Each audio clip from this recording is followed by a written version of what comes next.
Sun Risers అంటే tsunami, wild fire, పెను విధ్వంసం, ఇలా ఎంత చెప్పుకున్నా తక్కువే అన్నట్లుగా మారిపోయింది. రాజస్థాన్ రాయల్స్తో జరిగిన మొదటి మ్యాచ్లో పరుగులు వరద పారించారు. వారు వచ్చినట్లుగా మోత మోగించి ఆరెంజ్ అభిమానుల కలర్ ఎగరేసేలా ఆడారు. ముందుగా ఇషాన్ కిషన్ గురించి చెప్పాలంటే నిజంగా కాటేరమ్మ చిన్న కొడుకనే చెప్పాలి. సన్ రైజర్స్ హైదరాబాద్ జట్టులోకి వచ్చి రాగానే అందరికీ గుర్తుండిపోయి గిఫ్ట్ ఇచ్చేశాడు.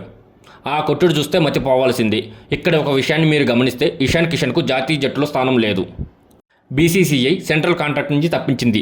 దాదాపు చాలామంది ఇషాన్ కిషన్ కెరీర్ ముగిసిపోయిందిలే అనుకుంటున్న సందర్భంలో ఐపీఎల్ మెగా వాలంలో ముంబై ఇండియన్స్ ఇషాన్ కిషన్ను వదిలివేయడంతో ఇషాన్ కిషన్ సామర్థ్యాన్ని గుర్తించిన ఎస్ఆర్హెచ్ ఎక్కడా తగ్గకుండా ఇషాన్ కిషన్ను వేలంలో దక్కించుకుంది. ఇక్కడ మొదలైంది అసలు కథ. ముంబై ఇండియన్స్ చేసిన ఆ ఒక్క తప్పు వల్ల ఎస్ఆర్హెచ్కు వజ్రాయుధంలా మారిపోయాడు ఇషాన్ కిషన్. టెంపర్ సినిమాలో దయాగాడి దండయాత్రలాగా ఉప్పల్లో ఊచకోత కోశాడు. ఇంకా ఎస్ఆర్హెచ్ బ్యాటింగ్ విషయానికి వస్తే హెడ్ అభిషేక్ శర్మ ఇద్దరు స్టార్టింగ్ నుంచే మొదలుపెట్టి పవర్ ప్లేలో ఎస్ఆర్హెచ్కు మంచి ఫ్లయింగ్ స్టార్ట్ ఇచ్చారు. అభిషేక్ శర్మ అవుట్ అవగానే కాటేరమ్మ ఉడికి రక్తం ఇషాన్ కిషన్ మాత్రం తనలో ఉన్న కసి ఎలాంటిదో రాజస్థాన్ బౌలర్లకు రుచి చూపించాడు. ఇక మిగతా బ్యాటర్లు కూడా బౌలర్లపై పగబట్టినట్టుగా ఆడారు. వీళ్ళ దెబ్బకు ఎస్ఆర్హెచ్ స్కోరు 286 చేసింది. ఈ స్కోర్ ఐపీఎల్ హిస్టరీలోని సెకండ్ హైయెస్ట్ స్కోరు. ఇంకా రాజస్థాన్ రాయల్స్ బ్యాటింగ్ విషయానికి వస్తే చాలా మంచి ఫైర్ బ్యాక్ ఇచ్చింది. సంజు శాంసన్, జూరల్ 6లు 4లతో విరుచుకుపడ్డారు. కానీ లక్ష్యం పెద్దదయ్యేసరికి ఓటమి చూడక తప్పలేదు. ఇంకా మ్యాచ్ గెలుపుతో ఎస్ఆర్హెచ్ అభిమానులు నెక్స్ట్ జరగబోయే మ్యాచ్లో 300 పక్కా అంటున్నారు.